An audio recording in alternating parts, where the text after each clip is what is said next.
My name's Amanda Rubito, and I'm part of the UW-Madison Homecoming Committee, and I want to welcome you to Red Talks as part of Homecoming Week, and we thank you for being here tonight. Tonight we have a very special guest, Casey Rotter, joining us tonight, so we're excited about that. Casey graduated in 2005 in International Studies, and then she moved on to New York University to earn her master's degree in fundraising philanthropy. And today, Casey is the founder and director of UNICEF's Next Generation, which targets young donors everywhere. So on the behalf of the UW Homecoming Committee, the Wisconsin Alumni Association, and Wisconsin Union Directorate's Distinguished Lecture Series, we welcome Casey Rotter.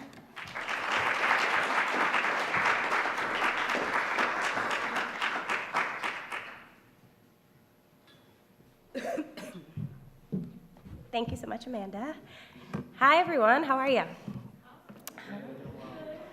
First of all, thank you so much for having me. I want to thank the Homecoming Committee, the Wisconsin Alumni Association, and the Wisconsin Union Directorate for having me back here. It's been a while, but I'm so excited. I love Wisconsin. I graduated in 2005, and I would do anything in my power to trade places with you right now. But I also do love my job, and so I was just so honored when Amanda gave me a call and asked me to come here and speak to you guys tonight and spend the weekend here for Homecoming Weekend, which is my favorite. I've got some friends that are stragglers too. They all went to Wisconsin, so we just obviously can't get enough of it. But I do have a PowerPoint presentation. Boring, I know, but hopefully it'll be interesting. But I also like having more of an informal presentation style, so if anyone has any questions, comments, ideas as we're going through this, please feel free to interrupt me, shout out, raise your hand, whatever you want, and we can have this more of a dialogue this evening, if that's okay with you guys. So basically, I credit University of Wisconsin for basically who I am and where I am today. And it started probably from the get-go. I'll tell you, I grew up in Chicago. I went to a public magnet school and studied Italian. I went to a language academy. I also went to a public magnet school for high school in the city of Chicago as well. And so cultures and kind of exploring different types of people was always something that was a passion for me. And when I was trying to decide where I wanted to go to school, I wasn't really sure.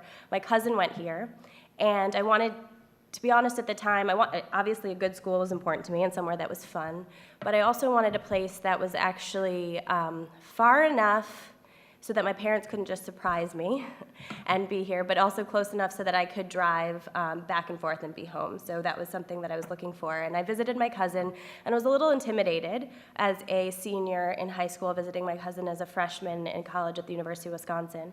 And it's such a big school, and I thought maybe I'd get lost here, and I wasn't sure if I could find my way or make it something that was really my own. But I found that here you can really figure out the right place for you.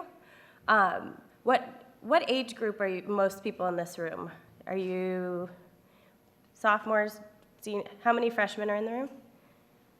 Wow. Sophomores? Juniors? Seniors? Awesome. Like people who've already graduated? No one. Okay. Interesting. So, you know, there's different ranges of you guys are probably pretty settled already, even as freshmen.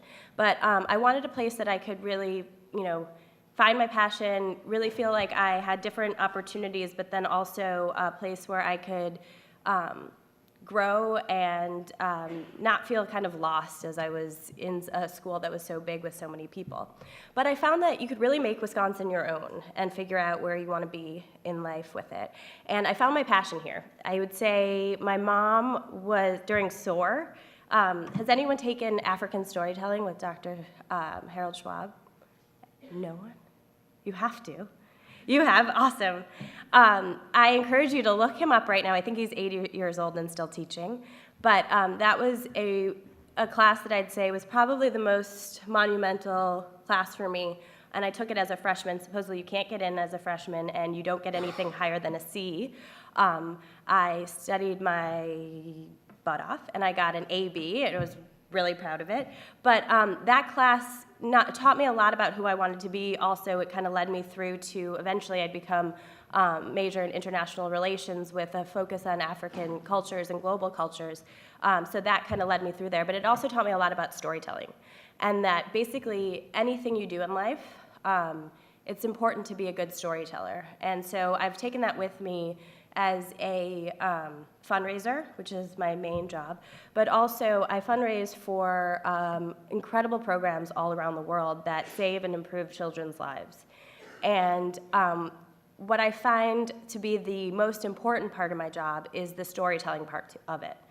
I'm fundraising and traveling to many different countries around the world, meeting children who otherwise might not have a voice. And so when I get to come back and talk on behalf of them and things that they need, and not having access to a 10-cent vaccine, or not having access to clean drinking water, to come back and be able to tell their story to someone, to move someone to actually care about someone in another place, is something that I learned freshman year was really important. I learned how to do, and I think has really stayed with me throughout the rest of my life. So I would say this school means a lot to me in many different ways. Another way that it kind of stuck with me and transformed where I am to this day, and then I'll go into what I'm doing now, is that I joined the University of Wisconsin UNICEF Club here.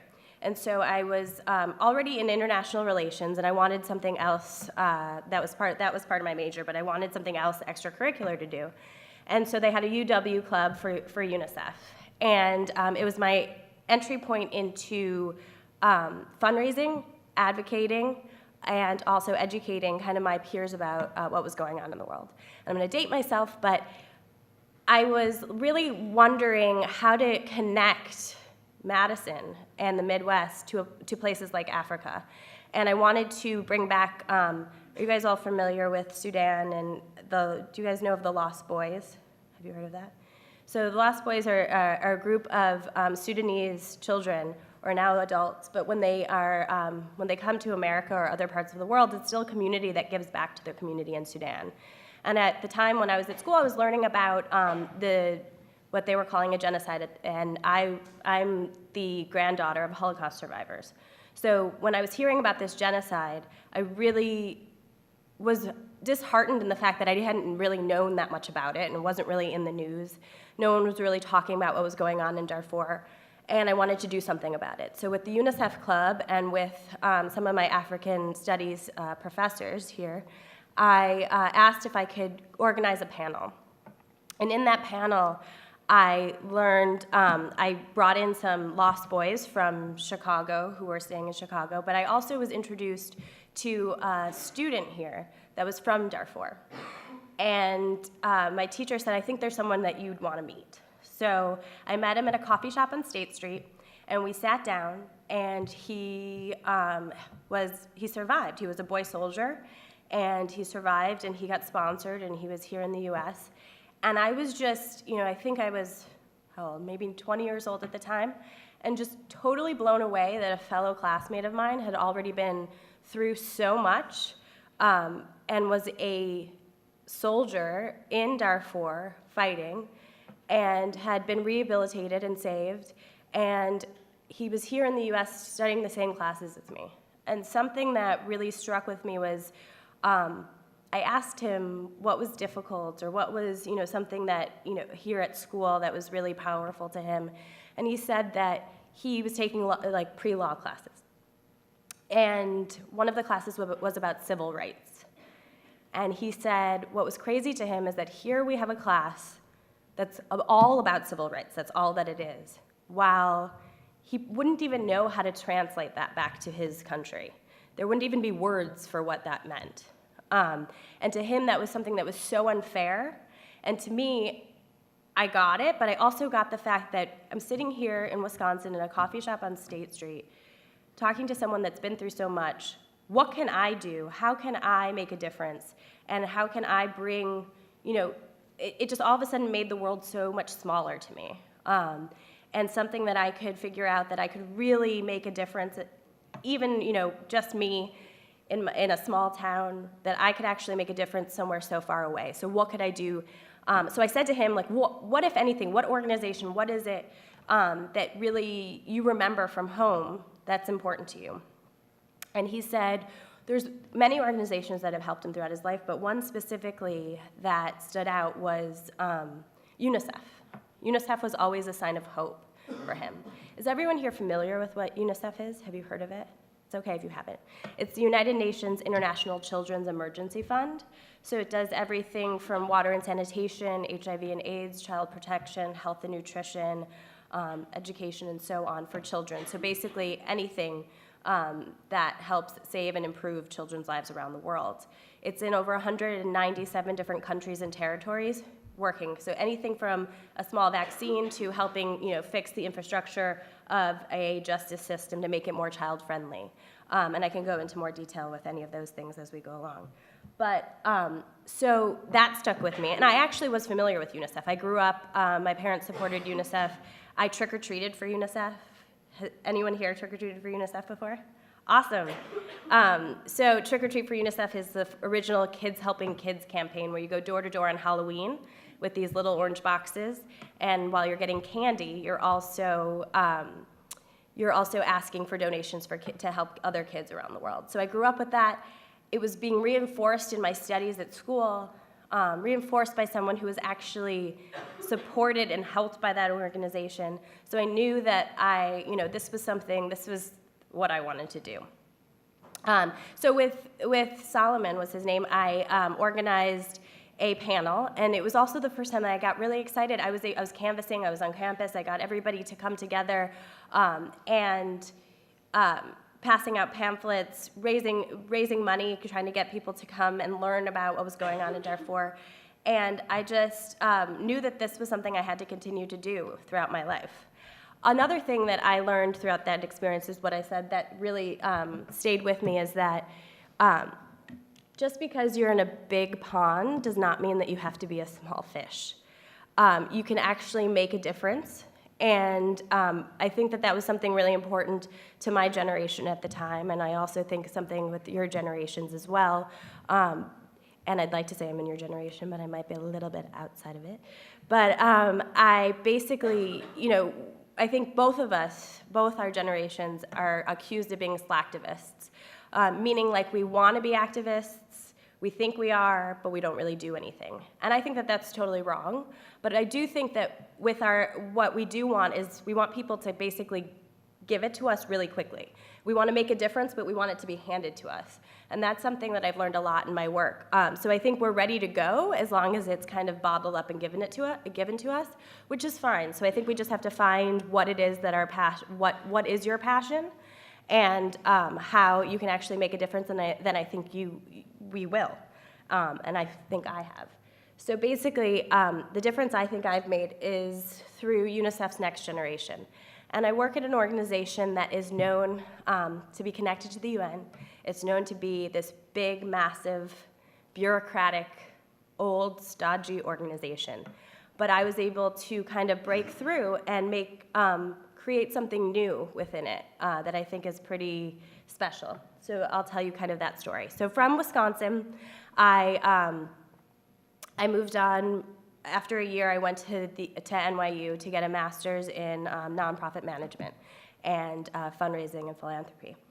And while I was there, I started, I told you I had become obsessed with UNICEF throughout my undergraduate time. So I started applying to every single internship job, high-level job. I didn't even know what the job descriptions meant at UNICEF, anything.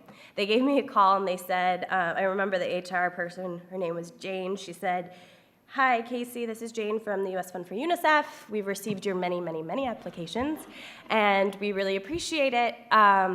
You are not qualified for anything that you applied to." They were all very, very senior level positions, but we can tell your enthusiasm and your passion for this organization, and we'd love to have you come in and interview and see if you're interested in an internship. And I was like, absolutely. I would have taken anything that they said. So I was getting a master's at night at NYU, and excuse me, and during the day I was interning at the U.S. Fund for UNICEF. So What I was finding throughout my master's program was that many organizations were panicking at the time about having an aging donor base. And I'm going to really date myself right now because I can tell you that my senior year here was pretty much the first year people started using Facebook. So if you can think about, and I was actually impressed that when I was on your computer over here that you had Wi-Fi in the building. That was really exciting for me. So I think that while we were trying to figure out, they didn't know what Facebook was. A lot of organizations, these are nonprofit organizations in the third sector. They didn't know what Facebook was. They didn't know Twitter. They didn't know how to kind of connect with people of younger generations and get them engaged. And this was a big issue because, the generations really, and specifically at that time was generations X and Y, and now I mostly focus on people between the ages of 20, in their 20s and 30s. But these generations were prime prospects for organizations like UNICEF. They were globally minded. It was kind of one of the first generations that didn't see themselves having a border. They were traveling around the world and coming back and starting their own nonprofits. I personally don't think we need any more nonprofits in this world. I think we've got more than enough. But what I do think is wrong is that I don't think enough of them are really working together. And so I think what I wanted to do is figure out how we can connect people that were doing good work or wanted to help a certain organization and were passionate to an organization that was doing good work already, and that we can make it all work better. So so instead of not just organizations having their own prime prospects for international and humanitarian work, but also the fact that in our lifetime, and all of us in here, there's going to be a $41 trillion wealth transfer between the generations. So there's a lot of money in this world that should, in the future, in our generations, be going to good organizations. So we had to figure out how we could appeal to young people who wanted to do good work, who wanted to be activists, and who will be our future donors. So basically, I grew up in fundraising speak, you call it a pipeline. So I trick-or-treated for UNICEF. At UNICEF, we have programs for young children. We have Teach UNICEF. We have campus clubs. I was part of the UW campus club for UNICEF. And then we have a lot of things for older people. And I found that the average donor at UNICEF, I did an age overlay of our database, and I found that our average donor was 63 years old, which was going to be a huge problem for us in the future, and we had to figure out how we were getting these 20s and 30-year-olds back into caring about children around the world. So basically what I started to do is I just started to ask. I said, what is it that you would want? So if I were asking you, and I just gave you some of these answers, but can someone tell me, if I were to come to you and you hadn't seen this and you don't know what I'm talking about, what would you want to get involved in an organization like UNICEF or any organization, nonprofit-wise? If you were going to volunteer your time or your mind, your brain power, and give money, what is something that you would want back? Anyone? Silence. Yes? Knowledge that it's going to a good cause. Yeah? You'd want to see, yeah, exactly. Good. Exactly. Anyone else? So these are all things that people were saying. Transparency. If we have an organization like UNICEF that people think are scary, it's big, it's bureaucratic, don't trust where their money is going, or also see, people giving Gates Foundation giving us $25 million for something. That sounds like big money. What about my $1? What about my $1? What about my $20? That actually makes a huge difference. $1 can give a child 40 days of clean drinking water. So we just had to figure out how we were explaining it and sharing it and really telling people about where their money was going, being transparent, and also reporting back. Also, to answer your question, I can tell you that UNICEF has 91% of 91 cents to every dollar raised goes directly to help children in the field. So that specifically shows you that we're using our money efficiently and wisely. So these are all things that people wanted and things that we were already giving other donors. We just weren't targeting for younger people as well. So now I'll stop for a second and show you a video. I'm going to have to run over here, but it's going to kind of show you, it's a quick 3-minute video, and it kind of shows you where we went with the information for what everybody said that they wanted from UNICEF. Hold on one second.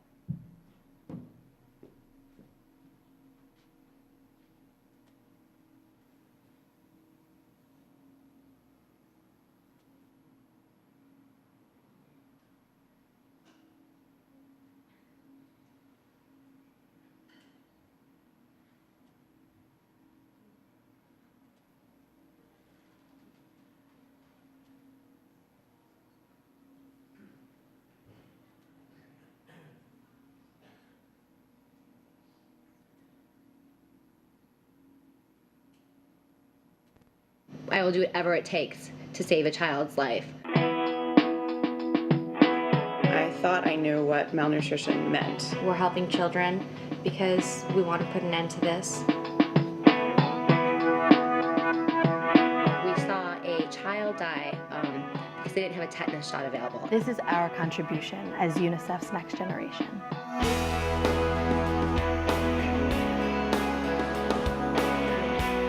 I will do whatever it takes to save a UNICEF is child's so life. big. It's in over 150 countries around the world. I thought And I it does knew so what much. malnutrition meant. So we We're decided we helping would children study issues because that are we want affecting to put an children end to around the this. world. So far, we have funded a neonatology unit in Ethiopia, supported community and lady health workers in Pakistan, nutrition programs in Guatemala, and emergency relief in Haiti in the Horn of Africa. It is really easy to get involved in UNICEF's Next Generation. Over the holidays, I actually planned a fundraiser at Soul Cycle, which is a spin class, and we all spun for UNICEF. The UNICEF Next Generation Photo Benefit is an annual event. We take photographs from a variety of professional photographers, amateurs, and the public in order to raise awareness and money for UNICEF's causes. There are actually a lot of avenues to take. I chose to run the marathon, and I actually surpassed my goal. The Masquerade Ball in 2011 benefited our project in the Horn of Africa, and it was a huge success. My sort of contribution were these colorful bags on behalf of FEED. I was part of the Next Generation team that raised money for a neonatology unit in Ethiopia. And it was so rewarding to see what we had been working for back home and how it was being used in the field. Seeing the pictures after some of our members went to the field and were able to visit was absolutely incredible, and to see that we've actually made a difference in these children's life was really special. If you want to get more involved, there are some really awesome committees that you can join. I co-chair the program committee, and we're responsible for educating Next Generation about UNICEF's activities. We host educational events, receptions, phone calls, and other activities that help teach Next Generation about the great work that UNICEF is doing in the field. Or you can join the social media committee, where you can spread UNICEF's message on Twitter, Facebook, Tumblr, and more. UNICEF has saved more children than any other humanitarian organization.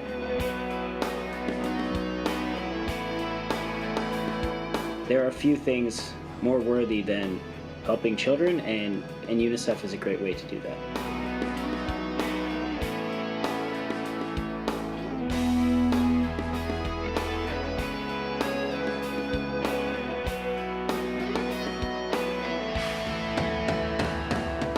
My name is Nell Diamond. My name is Elizabeth Yale. My name is Manish Vora. My name is Jenna Bush Hager, and I believe in zero.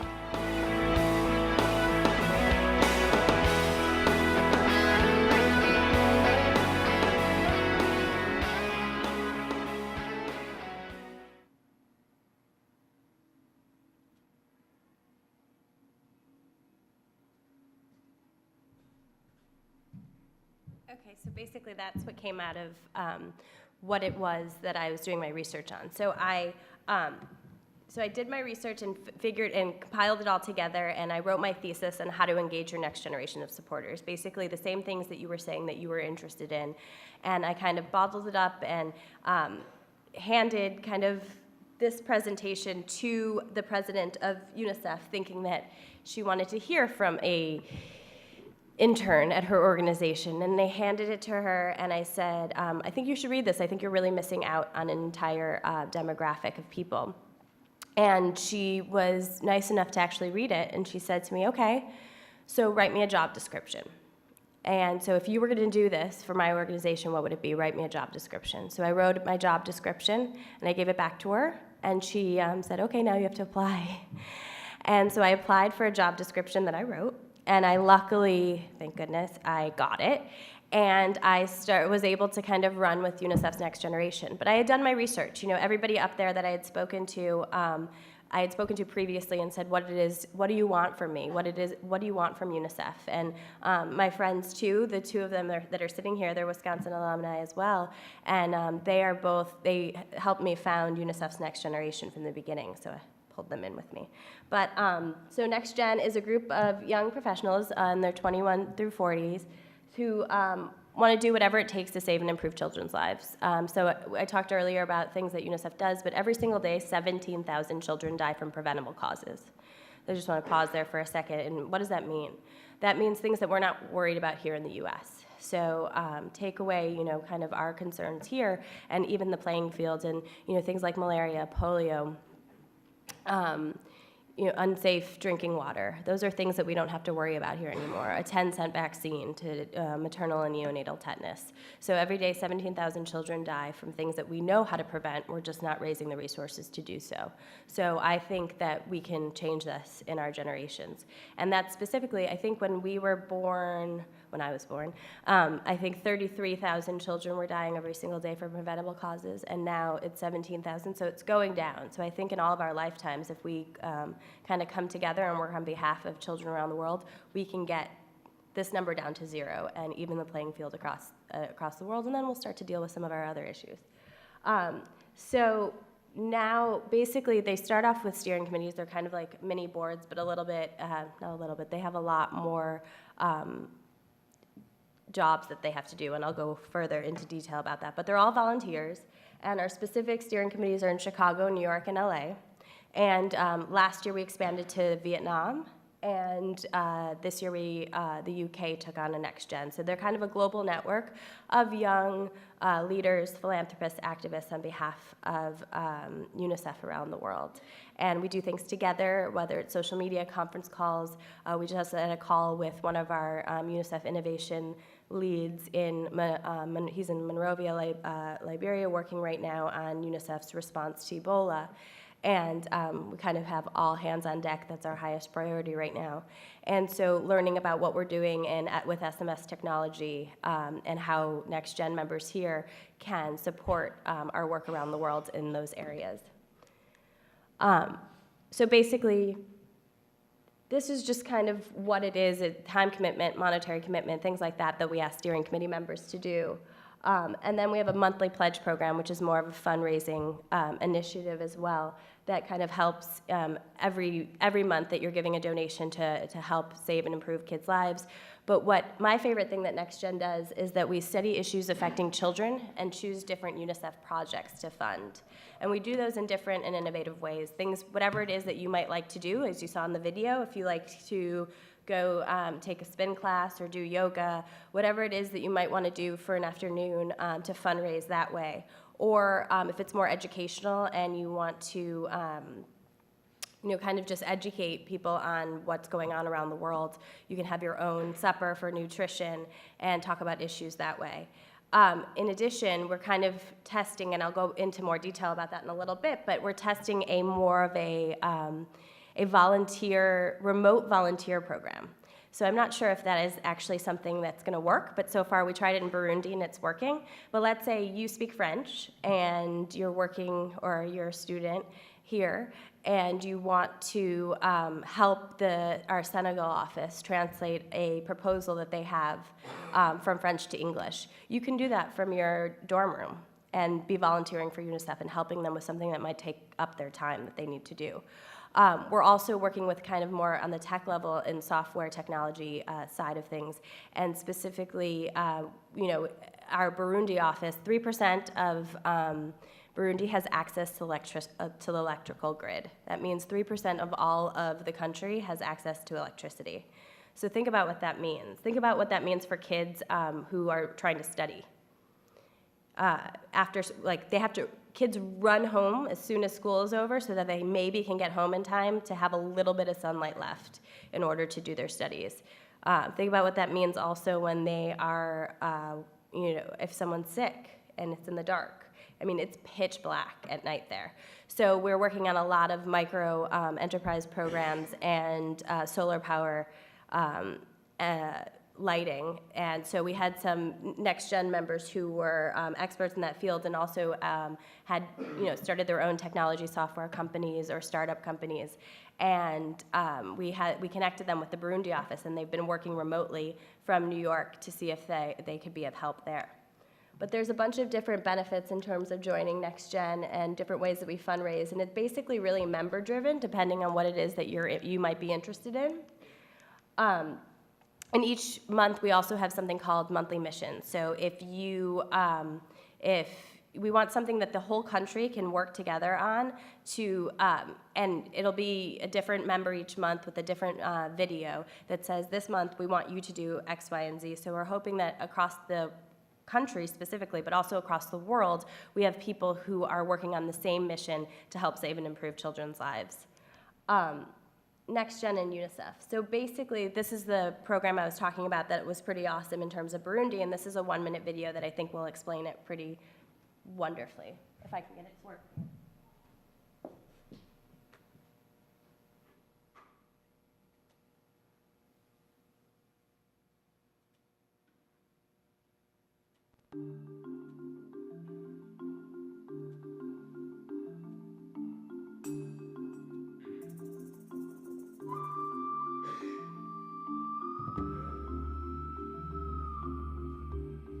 This is one of the countries with the lowest per capita income, with the highest poverty rates, where 2 out of 3 children at the age of 3 are chronically malnourished. This is also the country that has one of the lowest access rate to electricity.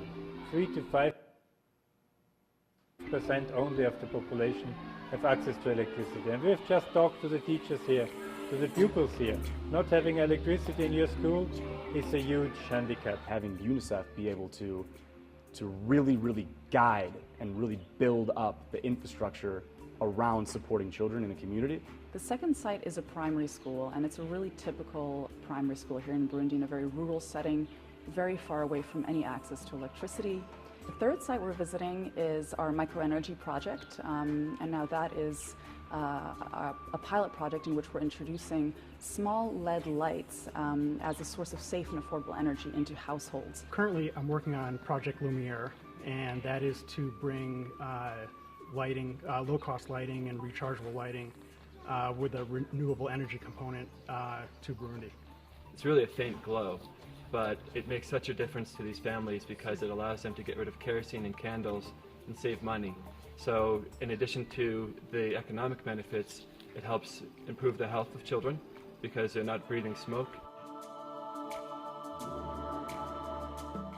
We made a significant breakthrough in the business model, changing the way that CPAS looks at funding and selling the units. This new model would give now NewsAid members the freedom to choose their own price point. We also met with Dukuze, which is a microfinance institution that could help provide financing for savings groups that maybe don't have enough money saved up yet to purchase a power pedal cycle unit or enough lights for their community. The business model we've created this week has the potential to put 500,000 lights out in the field in the next year and allow the average group to save 5 million francs. That's just revolutionary really in terms of getting children away from kerosene, in terms of getting money in pockets of community members. It's really allowing people to invest in themselves and empower themselves. Innovation is great brains coming together. Innovation is basically looking at challenges and taking them as opportunities. So we can together brainstorm, we can together make, in the real sense of the word, a brighter, a lighter future for Burundi.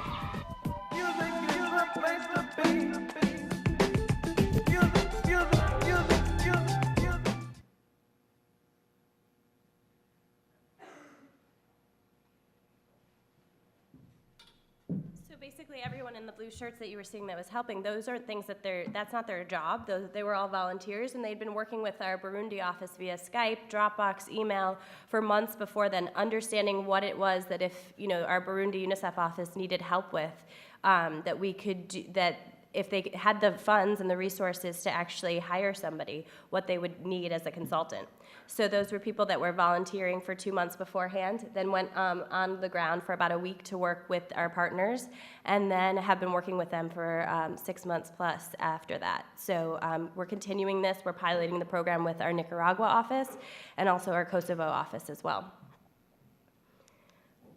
So basically, one of my favorite aspects of Next Gen and what we do is that UNICEF is so big. It's in 150 plus, and right now it's 197 countries and territories, doing basically everything. I go into meetings all the time where someone asks me a question about what UNICEF is doing, and they probably, I've worked there for about 9 years, and they'll still tell me something that I've never heard of before. Like, what is UNICEF doing in the realm of cybersecurity? I walked into a meeting once and I was like, you know what, I'll have to get back to you.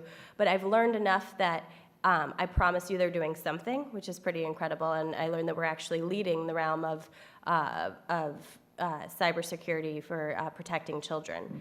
So how we make this smaller and how we make it something that you know where your dollar's going is that Next Gen studies issues that are affecting children and chooses different UNICEF projects to fund and get behind.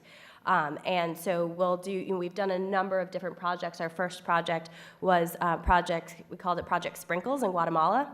Sprinkles are literally these micronutrient packets that you take, and they look like little packets of sugar, but they're actually vitamins, and you sprinkle it over food, and it instantly fortifies whatever you're eating with the nutrients that you need. So from 0 to 2 years old, where it actually means the most, your brain is developing and you're physically developing during 0 to 2 years old. And if you don't get the nutrients you need at that time, you'll never get that back. It's irreversible. So, and not only is it irreversible, like your brain will never fully develop after that time, but it also it carries on for 3 generations. So your children and their children, and so on. So that's a really key time for UNICEF to really play a key role in terms of getting the right nutrition for children. So we've done this in Guatemala, and we adopted this project, we fundraised, we raised awareness about micronutrients and also nutrition and issues in Guatemala, and then we specifically, this was an awesome program to visit, and then 13 months later, it was a pilot program for the government. We showed the government of Guatemala the results, and they were so amazed by it that they took it on, and now it's a sustainable program that the government of Guatemala has taken on. We've done a number of projects since then. We've almost raised over $4 million for UNICEF's work worldwide, and that's through young people. We helped right after Haiti. We stopped everything that we were doing for other fundraisers, and we focused on the Haiti response. And we've also we raised $500,000 last year for an innovation program to create 3 innovation labs in Southeast Asia, 1 in Vietnam and 2 in Indonesia. We've also, people love to tell stories about young people doing good things. And so we've made our mark definitely in media, and we're getting the word out there that we aren't necessarily still activists, but we can be activists, we can be philanthropists, even with $1. And with social media as well, hopefully you guys will all check us out on Instagram and, showing when we travel, but also trying to bring UNICEF programs to people here in the US and really understanding that wherever you are, you can make a difference. And I'm supposed to leave about 15 minutes or so open for questions. I'm happy to talk about anything from my favorite things here at Wisconsin, things that I miss, like Babcock Hall's chocolate peanut butter ice cream, which I just found out that you also have in pints now. I can tell you that was not here when I went to school. You could not buy pints. It's not fair. I guess it's better for me now. I would have been really fat freshman year. But I think also, I miss school, professors. I've stayed friends with everybody that I brought them into my UNICEF world as well, whether they like it or not. But I'm happy to answer anything about school, about UNICEF, about Next Gen. Any questions? Yes. Yes. Absolutely. I've been specifically with UNICEF. I lived for a summer in Vietnam, actually launching Next Gen Vietnam, so kind of getting young entrepreneurs in that country involved in their own helping kids and helping their community. In Vietnam, it's a really exciting time for Vietnam. It's kind of becoming a middle-income country, so from developing to developed. And so there's a lot of entrepreneurs and social entrepreneurs that are really young, right out of college, that are starting and investing in a bunch of different programs. So we started a Next Gen out there. But we also visited programs, anything from, it's interesting, when you think of UNICEF, you think of maybe vaccines or schools, but it encompasses a lot more. One of the programs that was really inspiring was a child protection program. We found out that the #1 cause of death in the area that we were in was drowning in the Mekong Delta. So one of the child protection programs was just teaching kids how to swim. So we visited a program there. I've been to Ethiopia, Kenya, Guatemala, Kosovo, which is pretty awesome. If anyone has a chance to go to Kosovo, I'd say definitely go to Kosovo. I've gone to Jamaica and Mexico with work. Jamaica was actually one of the hardest trips. I'd gone to Jamaica on more of a family vacation resorty place, a trip before, but this one was totally the opposite because the main issues were violence against women and children, and also HIV and AIDS. So it was kind of the harsher side of the work that we do, but really amazing to see the difference that microloan programs can have on women who are HIV positive in the community and kind of change the stigma and work that way. Where else have I been? Lots of Thailand. I might be going to probably Tanzania this February. They're interested in starting a Next Gen as well.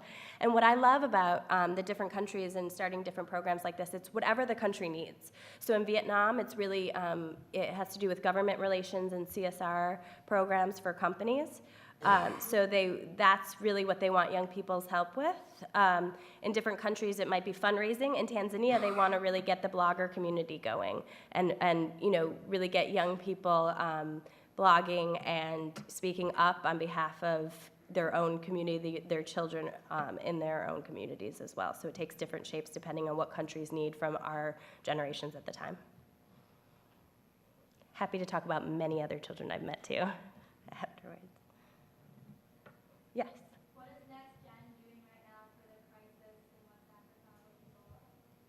That's a good question. We're actually, we're almost finished with the $500,000 goal for Syria, education in Syria. So right now, it's an unprecedented time for UNICEF. We have 5 level 3 emergencies, which is the highest level emergency that you could possibly have, and that has never happened in the history of UNICEF. We've never had 5. So it's Central African Republic, Ebola, Syria. What are the other 2? That's all I've been thinking about the last few days. I'll think of them in a second. But Iraq and Central African Republic, Ebola. I'll get back to you. And so that was, so while the attention is right now on Ebola, which is good, we've been, since April, we appealed for $2 million for the Ebola response. And now, a few months later, because not enough people were paying attention to it, we're asking for over $200 million.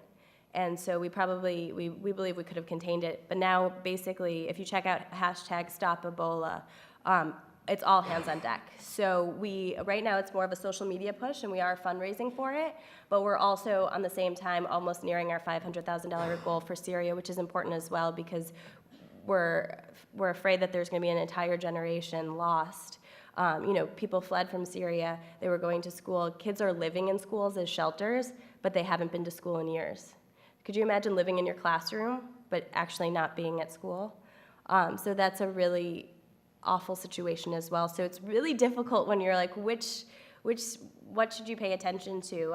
So we try to do as much as we can, but I'm pretty confident that we'll hit over $500,000, which will be matched by a donor, so that Next Gen reaches $1 million for Syria education, which we're really excited about. And then we'll move on to doing all hands on deck for Ebola, which is actually UNICEF's main focus right now.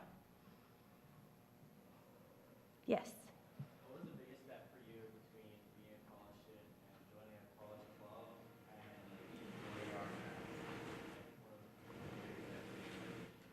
biggest step in motivation. That's a good question. I would say, I don't know if the biggest step of motivation, but just kind of not losing the like, I can do it mentality. I think as I get older, I wish I was, I don't know, walking into my president's office, not knowing her, I think I was 23, 24 years old, and handing her my thesis, and I was an intern, and being like, I think you should read that. I would never do that now. And I'm mad at myself that I wouldn't do that now. But none of this would have happened, and I wouldn't be where I am had I not done that. So I would just say, as much as you can hold on to that, like, I can do it, I'm important, you should listen to me mentality, with being respectful, of course, and not too cocky about it. I think that that's something that I would say is probably the most important moment of my life. And I think it helped with being, I call myself an intrapreneur. Like, that's another thing. I think everybody wants to be an entrepreneur, wants to start their own company, their own business, their own nonprofit. And that's wonderful if you have a great idea. I think it scares me when a lot of people I'm like, what do you want to be? What do you want to do when you graduate? And everyone's like, I want to be an entrepreneur. And I'm like, okay, what's your idea? Don't have one, just going to be an entrepreneur. So I think the idea is really what sparks you, and it doesn't have to be new. Innovation, it takes a lot of, it takes a lot of different faces, I guess. And so I think just knowing that getting excited about what you're getting excited about and being passionate about it, and then actually following through without being too scared or judgmental about yourself, I think. That makes sense. Any other questions, comments? Things you liked, didn't like? You're all tired. Well, thank you so much. It was a pleasure being here.